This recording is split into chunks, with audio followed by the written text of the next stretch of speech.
stated on 60 Minutes, the former U.S. Government Comptroller General, that it's actually going to be $60 trillion to pay through all of the allotments and allocations that we've promised to the retired now. So we're facing a real grim prospect if we don't get a handle on it now. I think everybody would agree, you probably would too. Don't you feel like we are way overburdened in taxes? I mean, when you get...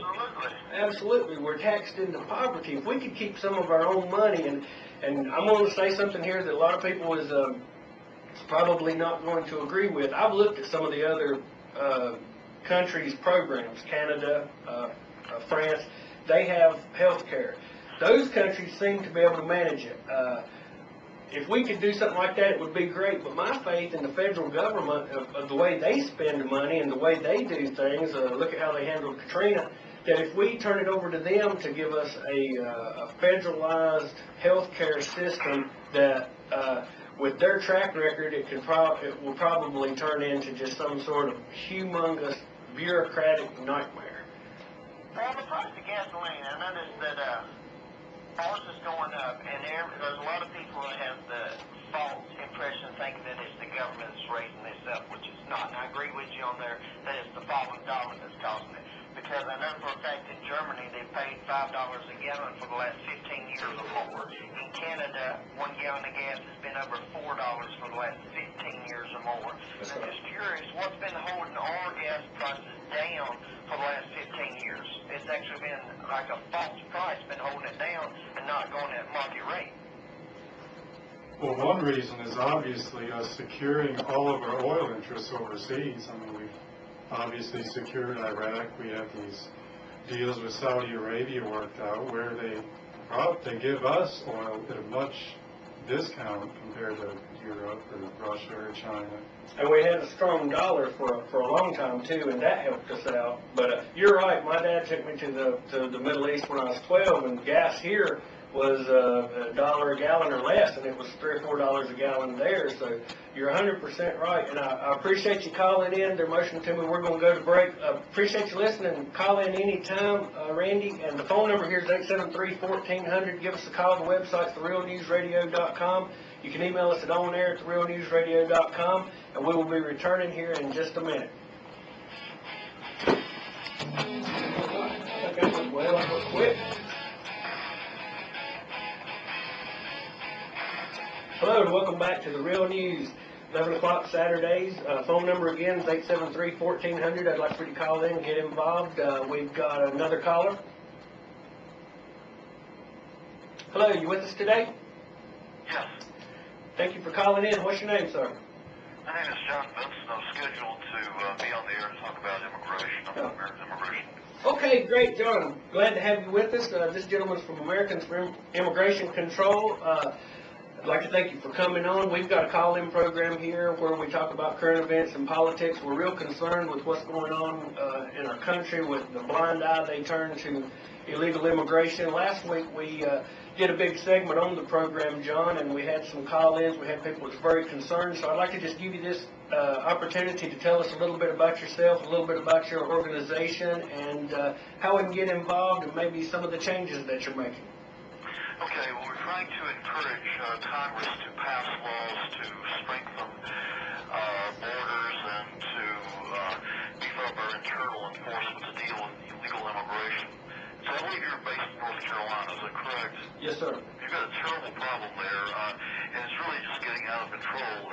Looking at figures, in 2003, the illegal alien population there, according to the government, was around 200,000. 5 years later, this doubled. It's now around 400,000.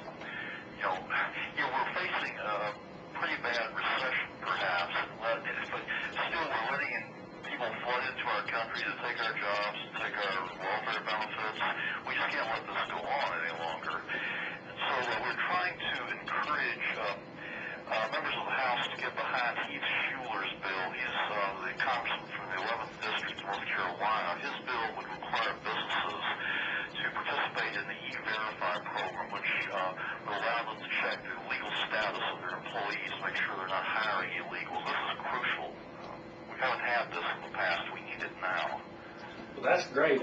You're probably well aware, too, that North Carolina's been kind enough to be one of the most lax states on driver's license. It's been reported all over that they'll come by the busloads from New Jersey and other states, get driver's license in North Carolina, and then they're welcome to go around the country and open up bank accounts and go ahead and get going with it. And I wasn't familiar with Schuler's plan there, but yeah, we need it here in North Carolina. All you got to do is go to a local Walmart, and you will understand that we're obviously overrun with illegal aliens. And I'd like to say again here that if you're an American citizen, I'm all for you. I'm not a racist, but I am against our country being overrun by another country, another citizen race just come across our border and infiltrate us. We've been invaded from the south, and the government has just took a blind eye to it, hasn't they, John? Well, I mean, the Mexican government is encouraging this. They're even doing an advertising campaign in America to encourage Americans to accept this.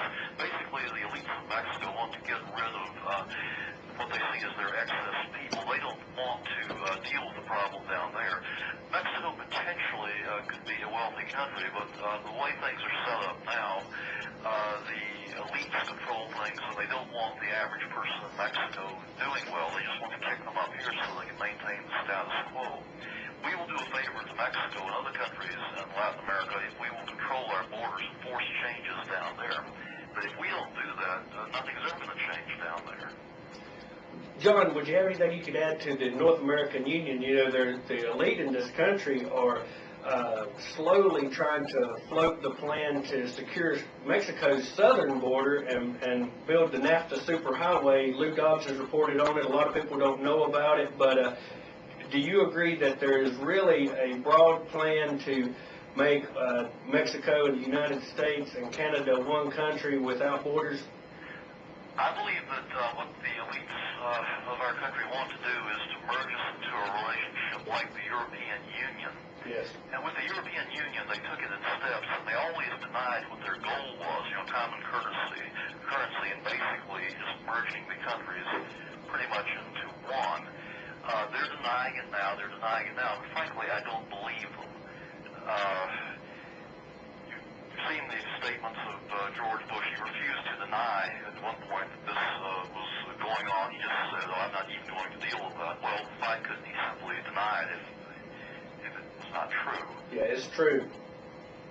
I believe it's true. I believe that's their plan, and that's why I used to wonder, well, why will they not do anything about illegal immigration? After 9/11, would not on 9/12, the first thing they'd want to do would be secure our borders, but yet our borders have stayed wide open, and by their own numbers, 1 million illegal aliens walk into this country each year, while the TV tells us to be just scared to death that terrorists are trying to get us. A little bit of a hypocrisy there. It just doesn't make any sense at all, but if you accept the idea that they are trying to move towards something like the European Union, then it makes perfect sense.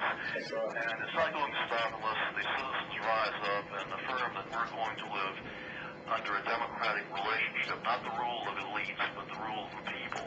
This is what our patriot forefathers stood for, and if we want to keep what they created, we better do it. I was looking on your website. You had some interesting numbers of how many illegal aliens actually become legitimized each year. Is it correct that about 1 million are actually patronized each year? I'm not familiar with the exact figures. They change, so I can't really comment on that. But many of the people who are legalized came here illegally, and that's been going on for a long time. There's a relationship between legal and illegal immigration. One thing that